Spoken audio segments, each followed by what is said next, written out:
Thiruvananthapuram corporation BJP. Councillor R. സുഗതന് ജയിലിൽ സത്യപ്രതിജ്ഞ ചെയ്യാനാകുമോ എന്ന കാര്യത്തിൽ സർക്കാർ ഇന്ന് ഹൈക്കോടതിയിൽ നിലപാട് അറിയിക്കും. സത്യപ്രതിജ്ഞയ്ക്കായി താൽക്കാലിക മോചനം ആവശ്യപ്പെട്ടാണ് സുഗതന്റെ ഹർജി. Justice PV. കുഞ്ഞികൃഷ്ണന്റെ ബെഞ്ചാണ് ഹർജി പരിഗണിക്കുന്നത്. ജയിലിൽ വെച്ച് ആർ. സുഗതന് സത്യപ്രതിജ്ഞ ചെയ്യാനാകുമോ എന്ന കാര്യത്തിൽ സർക്കാർ ഇന്ന് ഹൈക്കോടതിയിൽ നിലപാടറിയിക്കും.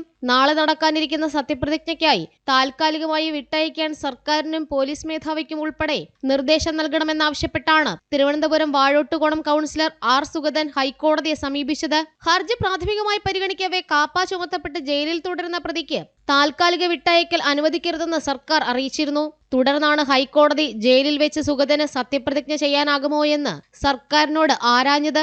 കാപ്പ ചുമത്തി ജയിലിൽ അടച്ചത് കാരണം സത്യപ്രതിജ്ഞ ചെയ്യാനാകുന്നില്ല. സത്യപ്രതിജ്ഞ ചെയ്യുന്നതിൽ നിന്ന് സർക്കാർ രാഷ്ട്രീയ താൽപര്യങ്ങളുടെ പേരിൽ തടയുകയാണ്.